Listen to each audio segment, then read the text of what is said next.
இப்போ இந்த கதையில் ஸ்ரீ பாண்டி முனீஸ்வரர் கோயிலை பற்றி தான் பார்க்க போகிறோம். இந்த கோயிலில் இருக்கிற தெய்வம் பாண்டி மன்னன் அப்படின்னும், மதுரையை ஆண்ட பாண்டிய மன்னரான நெடுஞ்செழிய பாண்டியன் தான் பாண்டி முனீஸ்வரராக மக்களுக்கு அருள் புரிகிறான்னு மக்களால் சொல்லப்படுது. இந்த பாண்டிய மன்னன் 200 ஆண்டுகளுக்கு முன்னாடி வள்ளியம்மாள் பெரியசாமி தம்பதியினர் கரூர்லேருந்து மதுரைக்கு புறப்பட்டு போகிறாங்க. போகிற வழியில் நல்ல இருட்டு. அதனால இப்போதைய மாட்டுத்தாவணிக்கு பக்கத்துல மேலாடையில தங்க முடிவு செஞ்சு அங்கேயே தூங்குறாங்க.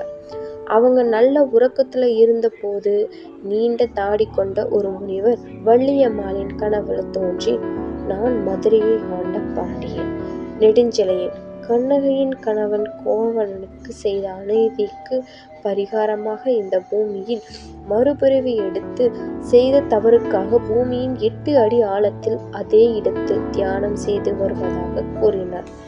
தாங்கள் என்னை வணங்கினால் நான் தங்கள் குடும்பத்தை பாதுகாப்பேன், தங்களை ஆசீர்வதிப்பேன் என்று அவர் கூறினார். இதனை கனவில் கண்ட வள்ளியம்மாள் அதிர்ச்சியடைந்து தூக்கத்திலிருந்து எழுந்து நடந்ததை தன் கணவனிடம் கூற, அவர்கள் இருவரும் சேர்ந்து இந்த இருட்டிலேயே அந்த சிலையை தேடினாங்க. அப்போது மண்ணில் 8 அடி ஆழத்துல புதைக்கப்பட்ட சிலையை கண்டுபிடித்தனர். அதன் பிறகு அந்த இடத்தில் பாண்டிய மன்னனுக்கு ஒரு கோயிலும் கட்டப்பட்டது. அதன் பிறகு வள்ளியம்மாள் பெரியசாமி குடும்பத்தை ஆசீர்வதித்து அந்த குடும்பத்தை பாதுகாத்து மக்களுக்கு அருளும் புரிந்து வந்துள்ளார் இந்த பாண்டி முனீஸ்வரர். இன்று வரைக்கும் வள்ளியம்மாள் பெரியசாமி குடும்பத்தர் தான் இந்த கோயிலை வழிபட்டு பராமரித்து வர்றாங்கன்னு சொல்லப்படுது.